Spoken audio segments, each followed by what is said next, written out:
இந்த படத்துல பாக்குறீங்கல்ல, இது ஜெயகாந்தன் அவர்களுடைய ஒரு சிறுகதைக்காக வரையப்பட்ட இல்லஸ்ட்ரேஷன். அந்த சிறுகதையோட பேரு சீசர்.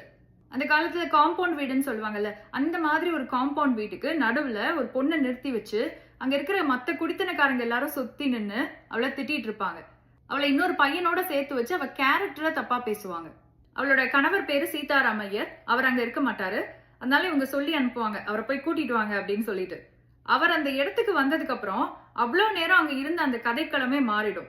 அவர் தன்னோட மனைவியை சந்தேகப்பட மாட்டாரு, அவளை எதிர்த்து ஒரு கேள்வி கேட்க மாட்டாரு, ஒரு சின்ன பெர்சன்டேஜ் கூட அவ மேல எந்த நெகட்டிவ் எக்ஸ்பிரஷனையும் காட்ட மாட்டார். அவளை குறை சொன்னவங்களையே சர்க்காஸ்டிக்கா பேசி கோவப்பட்டு அனுப்பி வச்சிருவார். அதுல ஒரு சின்ன பேரா மட்டும் வாசிக்கிறேன். எவன் தாம் பெண்டாட்டியை நம்புறானோ அவனாலதான் ஊர்ல இருக்கிறவன் பெண்டாட்டிகளையும் நம்ப முடியும்.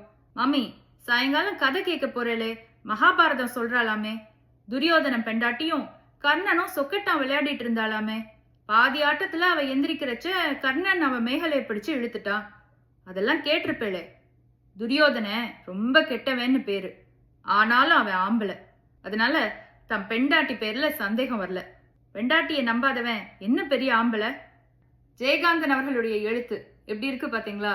இப்ப இந்த கதையில இந்த சீன்ஸ் எல்லாத்தையுமே ஒரு கேரக்டர் பார்த்து அந்த கேரக்டர் சொல்ற மாதிரி தான் இந்த கதை எழுதப்பட்டிருக்கும். அப்ப இந்த கேரக்டர் கடைசியா சொல்லும் பாருங்க, சீசரின் மனைவி சந்தேகங்களுக்கு அப்பாற்பட்டவள் என்று படித்தது என் நினைவுக்கு வந்தது. மங்களம் எப்படிப்பட்டவளா இருந்தால் என்ன, சீதாராமையர் சீசர் தான் என்று நினைத்துக் கொண்டேன். ஆனந்த விகடன்ல ஒரு காலத்துல வெளிவந்த அவருடைய சிறுகதைகளை எல்லாம் தொகுத்து அப்ப எப்படி வெளிவந்துச்சோ அதே பேட்டர்ன்ல விகடன் பதிப்பகம் ஒரு புக் ரிலீஸ் பண்ணிருக்காங்க, ஜெயகாந்தன் கதைகள்னு சொல்லி. மொத்தம் அதுல 18 சிறுகதைகளும் அவருடைய ஒரு பேட்டி, ஒரு கட்டுரை உலவும் இருக்கு. வாய்ப்பு கிடைக்கும் போது நிச்சயமா இந்த புக்கை வாங்கி வாசிச்சு பாருங்க.